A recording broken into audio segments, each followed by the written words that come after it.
Un appareil plein format dans un boîtier ultra compact au look vintage qui en plus vous permet d'ajouter des LUT en direct et de publier votre contenu en 30 secondes sur les réseaux sociaux. Qu'est-ce que ça donne? Salut à tous, aujourd'hui on va parler du tout nouveau boîtier de Panasonic, le Lumix S9. J'ai eu la chance d'être invité au Japon pour le tester en avant-première, moi qui ai commencé la photo vidéo quand j'étais petit avec un Lumix TZ6, puis par la suite avec un FZ1000 et un GH5, je peux vous dire que ça m'a fait quelque chose de me retrouver ici 15 ans plus tard. Ce nouveau boîtier offre des caractéristiques et des nouveautés qui vont intéresser à mon avis beaucoup de monde, mais tout n'est pas parfait et on verra au fil de la vidéo qu'il y a 2-3 petites choses un peu frustrantes. Avant que je vous donne mon avis sur cet appareil et que je vous dise à qui je le recommande, il faut qu'on voit ensemble ses caractéristiques principales. Bon, niveau caractéristiques, je vais aller assez vite, ce Lumix S9 reprend pas mal d'éléments de son grand frère le S5 II, même capteur plein format de 24,2 mégapixels, même stabilisation sur 5 axes, même processeur, même écran pivotable et même batterie. Tout ça à un tarif plus abordable, mais on en reparlera en fin de vidéo. Si on fait un rapide comparatif par rapport au S5 II, on remarque que pas mal d'éléments qui sont pas super indispensables ont été retirés sur le S9. Forcément, pour faire baisser le prix, Panasonic a dû faire des choix. Celui qui m'embête un peu, c'est surtout l'absence de tropicalisation. On a eu une grosse journée de pluie à Osaka et on n'osait pas trop le sortir, alors que pour le S5 II, il n'y avait aucun stress à avoir. Deuxième élément à noter, c'est l'absence de viseur qui, à mon avis, peut déranger certains photographes. De mon côté, comme je fais essentiellement de la vidéo, c'est pas quelque chose qui m'a manqué.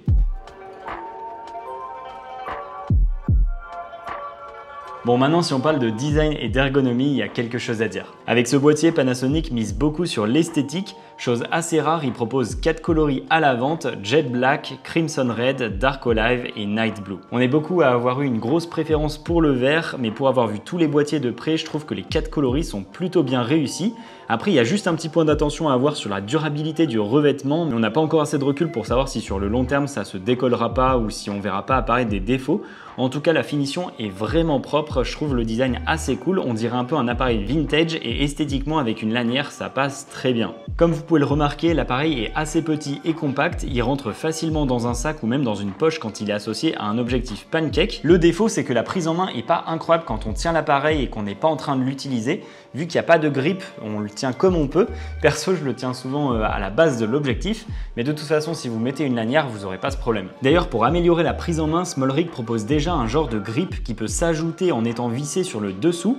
Si ça vous intéresse, je vous mets le lien dans la description. Côté ergonomie, on retrouve l'essentiel. Il n'y a pas énormément de boutons et ça m'a pas particulièrement dérangé. Certains regrettent l'absence de joystick, mais comme j'utilise très rarement, c'était pas un problème.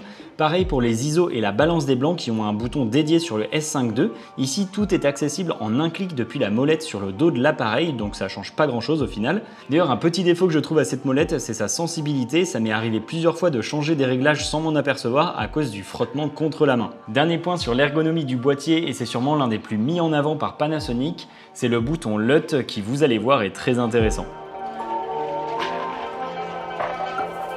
Dans le monde de la vidéo, au moment de faire la colorimétrie, on emploie souvent le terme LUT. Pour faire simple, une LUT, c'est une table de correspondance qui modifie les valeurs de couleur d'une image pour corriger ou styliser son apparence.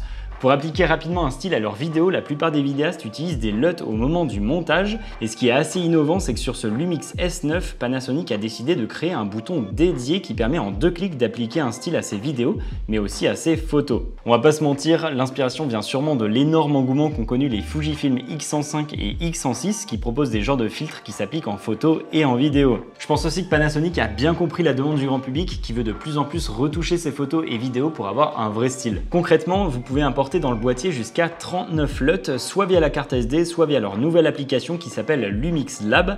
D'ailleurs, vous y retrouverez gratuitement les LUT créés par pas mal de créateurs et si vous descendez un peu dans la liste, vous pourrez même tomber sur les miennes. En cliquant sur le fameux bouton, vous pouvez ensuite les prévisualiser en direct sur l'écran et vous pouvez même les changer pendant l'enregistrement d'une vidéo sans avoir à la couper et à la relancer. Ce bouton, c'est vraiment un des éléments les plus intéressants de ce boîtier. Panasonic a beaucoup parlé de ça pendant l'annonce et ils ont bien bossé dessus.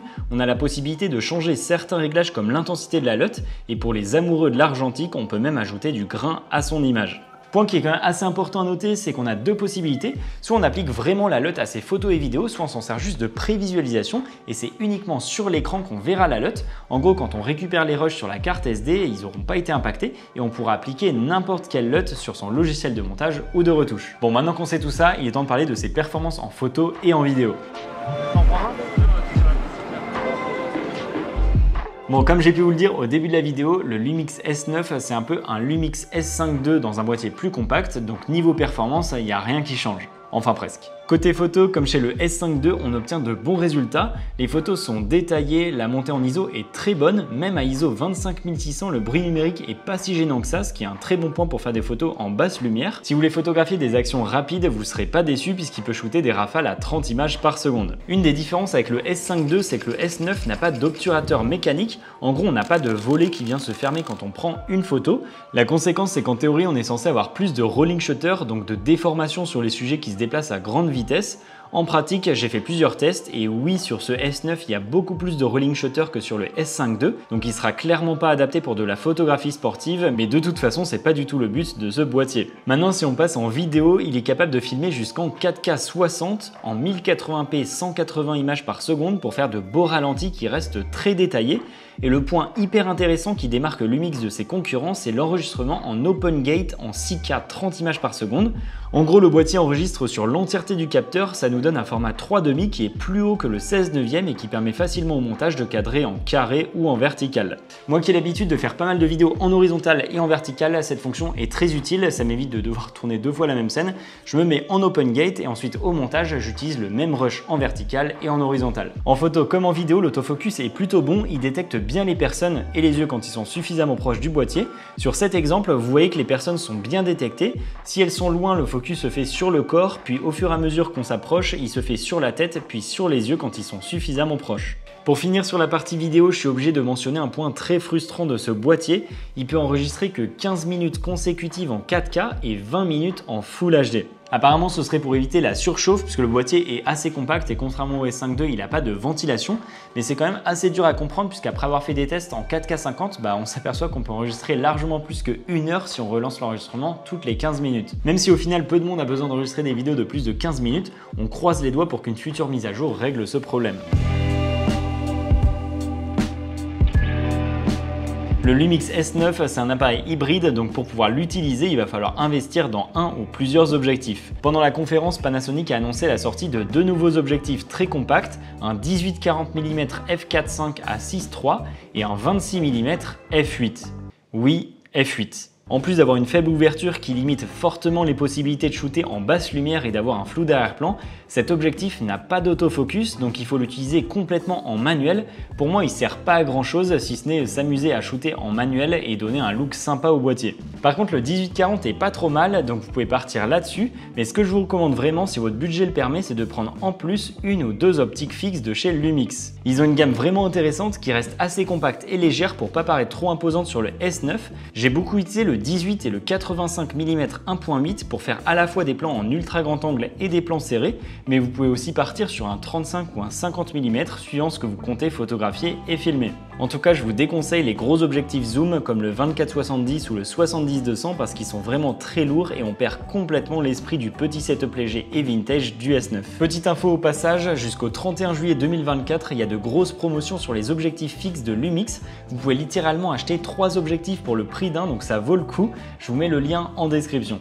Dernière chose très intéressante, avec le S9, Lumix a introduit une fonctionnalité de zoom hybride en photo et vidéo. En gros, si vous utilisez un objectif zoom et que vous activez l'option dans le menu, le boîtier va cropper dans le capteur au fur et à mesure que vous zoomez, ce qui fait que le zoom est démultiplié. Comme il s'agit d'un crop et non pas d'un zoom numérique, on perd pas trop en qualité, donc si vous partez sur un objectif zoom, vous allez bien gagner en polyvalence. Pour continuer sur les nouveautés, pendant la conférence, Panasonic a annoncé la sortie d'une nouvelle application. Je vais pas trop rentrer dans les détails, mais cette application permet de transférer les photos et les vidéos du boîtier vers son téléphone super rapidement. Mais c'est pas tout. Comme ce S9 est très orienté créativité, l'application permet de retoucher les couleurs, l'exposition et le style de ses photos et vidéos. On peut d'ailleurs créer ses propres LUT et les envoyer sur le boîtier. L'idée c'est que quand vous voulez publier du contenu sur les réseaux sociaux, plutôt que d'utiliser votre smartphone pour faire les photos ou les vidéos et ensuite de les retoucher sur une autre application, là vous utilisez votre S9 avec les LUT déjà intégrés. En 2 clics, comme ça vous obtenez le bon style. Ensuite avec l'application Lumix Lab, vous récupérez les fichiers et vous pouvez directement publier dans la foulée. Je vais pas plus rentrer dans les détails de cette appli, mais au moins ça montre que Panasonic a vraiment voulu bosser jusqu'au bout toute la chaîne de production du contenu. Avant de vous dire à qui je recommande ce Lumix S9, j'ai envie de faire un petit bilan sur les points que j'ai appréciés et ceux que j'ai moins aimés. Pour commencer, je vais parler du négatif et le point qui m'embête le plus, c'est le crop quand on filme en 4K 50. Juste pour s'en rendre compte, avec un 18 mm, on se retrouve au final à une focale de 27 mm, ce qui donne pas du tout le même effet. Mais d'un autre côté, parfois c'est utile quand on veut allonger sa focale. Par exemple, sur un 85 mm, on se retrouve à 128 mm. Deuxième point négatif selon moi, c'est l'absence de tropicalisation. Et dernier point, c'est bien sûr l'enregistrement vidéo qui s'arrête après 15 minutes d'enregistrement en 4K. Maintenant, si on passe au point positif, je trouve que c'est un boîtier très performant et compact. J'adore l'esthétique un peu vintage et les coloris sont très réussis. Autre point positif, j'en ai pas parlé, mais l'autonomie du S9 est vraiment très bonne. Ensuite, on a le bouton LUT qui permet de gagner du temps dans la création de photos et vidéos. Le zoom hybride qui est une excellente idée. Et dernier point que j'apprécie particulièrement, c'est la possibilité de filmer en open gate pour recadrer ensuite en horizontal ou en vertical.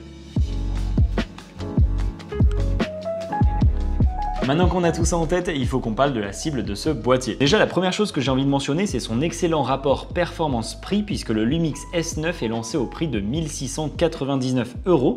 Il faut bien se rendre compte qu'avoir un boîtier aussi performant à ce prix-là, c'est vraiment pas mal. Les deux concurrents que je vois sont le Sony A7C II et le Fujifilm X106, mais leur prix est plus élevé. Quand on prend en compte son ergonomie, l'absence de caractéristiques comme le viseur, la prise casque ou le double slot SD, on comprend bien que c'est un boîtier non pas destiné aux pros et semi-pros, mais plutôt aux amateurs qui cherchent à passer au niveau supérieur en photo et vidéo ou à se lancer dans la création de contenu sur les réseaux sociaux. Le seul problème, c'est la limite d'enregistrement de 15 minutes qui sera bien embêtante si vous voulez faire des vidéos YouTube ou des podcasts, parce que vous devrez vous lever pour redéclencher la vidéo à chaque fois que vous atteignez la limite. Par contre, si vous faites des Reels ou des TikTok, vous ne devriez pas avoir de problème. En tout cas, j'ai hâte de connaître votre avis sur ce Lumix S9. J'ai adoré tester ce boîtier entouré d'autres photographes et vidéastes. L'ambiance était géniale et j'ai pu découvrir un pays que j'avais encore jamais visité. Vu de l'extérieur, on s'en rend peut-être pas compte, mais c'est assez fou de voir une marque qui organise un tel événement et surtout qui écoute nos retours. Pendant tous nos tests, on était accompagné par des ingénieurs de Panasonic qui notaient tous nos avis et qui faisaient en sorte de résoudre les petits bugs dès qu'il y en avait, ce qui est vraiment une bonne chose. Voilà pour cette vidéo, j'espère qu'elle vous a plu. Si c'est le cas, vous pouvez mettre un petit like. Si vous avez des questions, n'hésitez surtout pas à les poser en commentaire, j'y répondrai avec grand plaisir. Et on se retrouve très vite dans une prochaine vidéo.